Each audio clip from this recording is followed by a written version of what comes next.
Hey everybody, Robert with RC Archery, and I am here, sunburn and all, to give you another Tuesday's tip of the week. This video, as you can tell by the title, I'm going to be going over being an aimer with your shot or focusing on being an executor with your shot.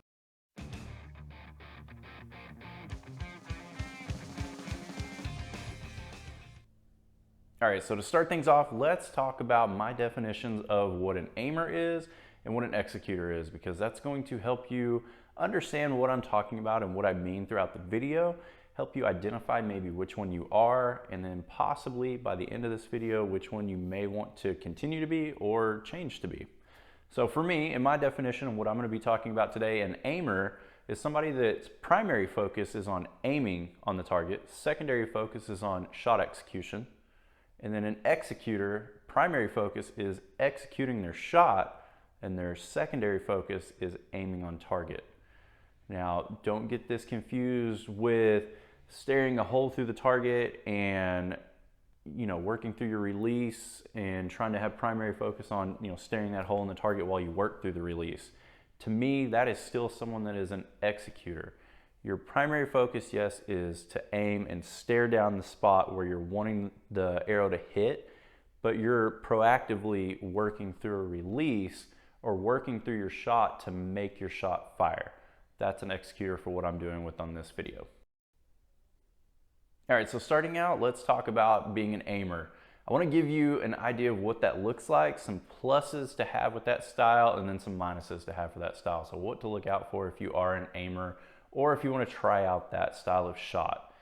So again, aiming, your primary focus is actually on pushing your pin or your dot onto the target and holding it there and then watching your aim. Now, proactively what you're doing with this is trying to build up tension in your shot. You can take your natural float. So the natural float, if it's here and moving around and doing this, as you build tension in the shot, you actually can take the motion and bring it in. Now, it never stops. And if it does stop completely, it only does it momentarily. So don't expect it to just not have any motion at all. You're gonna have motion no matter what you do. Just our heartbeat alone is gonna move our body around. Just that is gonna happen. And then, again, you have a bow out here, it's at arm length, you're gonna move, right? But we can't control what we're doing with it. And by being an aimer and focusing on our aiming, in my opinion, you can have a very calming style of shot. So you're just sitting there, you're just watching it, your pin float, you're monitoring your aim, and then your release is allowed in a subconscious manner to take care of itself. Pluses with this style, I would say, is going to be good for some people based on maybe some jumpiness in their shot to help kind of rein that in and calm you down. It's going to help you maybe not develop a punch or anything. And it's also going to help you learn to allow your subconscious to help you fire your shot. I've talked about this in an instructional video that I sell in great detail, but I'm going to give you some highlights of it here and let you know what I mean by that. So when our brain, when we perceive motion with anything we're doing, the hand-eye coordination that we have with this motion, our subconscious is going to take that over if we let it.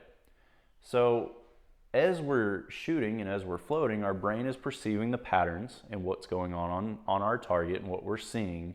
And then when we stay out of its way, the subconscious is going to help us rotate through a hinge, push through on a trigger, however we're doing that. And it's going to allow us to shoot our shot. And it's going to give us the best chance of hitting in the middle of the target most often. That's why I have a lot of shot timing talk that I've gone through. I've done videos on this in the past. Developing your natural aim and your natural shot timing is really key and critical, especially if you're an aimer. Now, some minuses for being an aimer is shot time probably is going to be a little bit longer. So you need to make sure that you are setting your bow up and conditioning yourself to be able to maintain a longer shot cycle. You also may have a tendency to collapse. If you are maintaining focus on aim, your body can only do so many things at once and it'll start leaking off on other areas. And that could mean that your tension starts to go away and you collapse. So if you notice the pin is doing really well and then it starts getting lower and lower, or if it's bobbing up and down, and while you're going through this, that could be a sign that you're losing tension on your back end and your hand and your arm, your elbow is starting to come around. If that happens, you're gonna have some low hits, you're gonna have some off misses, some things like that. So that's what to keep an eye on as far as being an aimer, what the shot style looks like, and what to expect with it. All right, so next let's talk about being an executor. Now, being an executor is a very proactive manner of shooting. You are going to the target, you're going to full draw, you're going through your shot with a purpose. And your purpose is to make the release fire and send an arrow down range. Now for the shot style and what you're doing with that, you're basically going to be, for most archers, setting yourself on target, getting the pin or the dot to the middle, activating the release, and then consciously working through that release. So you're looking for it to fire, whether you're working a button, working a hinge with rotation, working an index finger, you're working to make something happen. Now this doesn't necessarily mean that you're a puncher or that you're jerking through your shot or you have an insanely fast shot cycle. It just means that your primary focus is to make something happen. So you have a lot of archers that are like this. Braden Gelantine, that's the first one that pops into my mind. You watch him, when he shoots his hinge especially, you can see him, he'll draw back with 3 fingers, he'll stick the 4th finger on that release, he will push that pinky into the release and rotate that release, and then he stays strong in that shot to make something happen. Rio Wild's another good example, pulls through that release, his fingers curl, he's pulling, he's doing something, he's making the shot happen.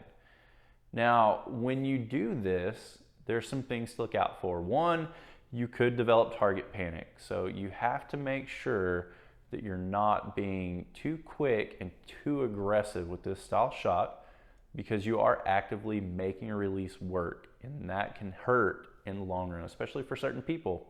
So keep an eye on that and make sure that you're not developing any bad habits. The second thing that you need to look for is the aiming on target, because it's not going to be a primary focus, because your primary focus is actually working through the release. At times you may notice that your grouping is a little bigger than others and not really know why, because you feel like the shot's doing really well, but your misses are opening up. And one thing that could be is because you're not paying attention to the aim, and you're not setting your pin or your dot on the target, and you're not working through, lowering the float, bringing everything down, and you may not be paying attention to the other things that go along with it too. Peep to scope alignment, grip pressures, things of that nature.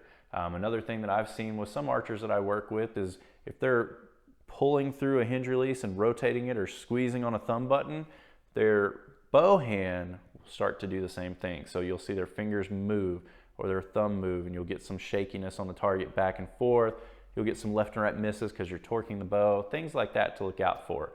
Other than that, if you're an archer that hangs up on a shot and exceedingly long shot times start to bother you, whether you just can't hold the bow up or you can't maintain that aim, that good aim for a longer cycle, and you need the shot to go off quicker, this is a good style to work through.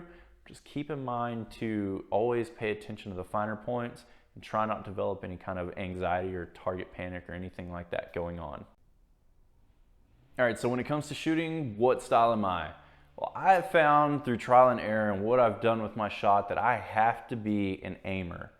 If I start trying to focus on my shot execution happening, I get really wild with my float, and honestly, I'll get a little jumpy on the shot. So for me, I have to be an aimer.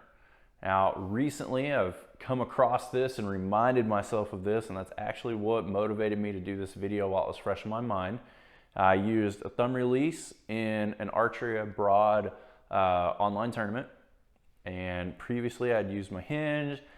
For me, I feel like I always go back to a button, because I feel like I can keep my alignment better and work through my shot easier, and just overall have maybe some cleaner shots, more in the middle, less left and rights. And in practice, a lot of the times that's what happens. I don't have any pressure, I can flow through my shot, it's great. But I did find in that tournament when, especially with me not having a lot of practice time lately, that I tensed up, and when I tensed up, my thumb would not add pressure to the button to fire it, no matter what I did. Now, I'm not a proactive squeeze the trigger type person, but just the preload wasn't there. My thumb going onto the trigger to aid in firing it, and the way that I was executing wasn't happening. I started hanging up on shots. They weren't going.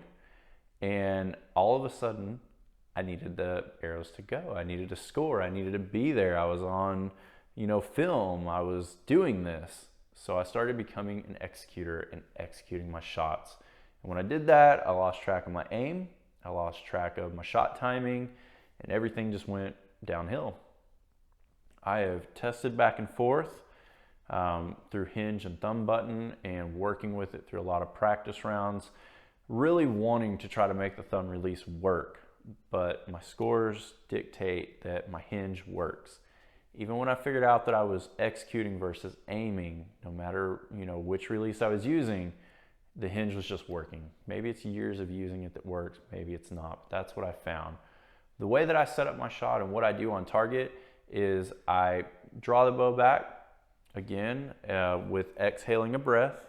I inhale to bring my chest up, my shoulders down and back, and I draw my bow with my elbow with a bend in it, a little bit of a bend, and it's very relaxed. Now, it's not exaggerated, and honestly, as I'm drawing it, you probably can't even see it on film, but I feel it. I know it's there. I know what I'm doing with it. And when I anchor, I'm focusing on pressing out a little bit with the elbow, and on my hinge release, I'm releasing the thumb peg, and I'm adding tension with my middle finger as I'm pulling. And my primary focus when I get to anchor is to really hold with my index finger and steady my shot. Adding that pressure with my middle finger as I'm extending the elbow out helps me with release activation, because then the middle finger is engaged. It's going to start helping me rotate my release. And from there, I just hold my pin on target and I aim and I aim and I aim, and eventually what's going to happen is my body is going to naturally pick up a pattern on target, and it also is going to start relaxing the index finger because I'm not focusing on holding pressure with the index. I'm not holding that there. So that rotates the release, bam, shot happens. For me, that works best. I hope this video is going to give you an idea of which archer you are, what type you might want to go to, maybe based on pluses and minuses. Try them both, see what works best for you, and play around with it. You may have to adjust releases to really be able to pick up on this, changing one or the other. You may not, but again, it's a learning tool. I pick things from Dudley, things from Dave Cousins, Paul Tedford, Chance Bobuff, all of those guys. I look at all of them, and then I've read books and done other things over the years, and then trial and error on what I do. There's some things that one of them does that works great for me. There's some things that one archer will say, never do, it's horrible, don't do it, don't touch it, don't get around it, and it works great for me. It's just personal preference. So my goal with this is to give you lots of options, lots of ideas, pluses and minuses, good, bad, and let you choose. You pick what works best for you. Maybe something I said that works great, maybe something I said that works horrible. But find what works for you as an archer, because the main goal is shots downrange, working for you on a long-term, consistent period. Thank you for watching the videos. I appreciate it. Keep thumbs up, liking the videos, share them if you can, if you like the information, and that helps me a lot. That gets the information out to more archers, and the more that we can help, the better. Friends, whoever. But again, thank y'all for watching the video, and I will see you next time.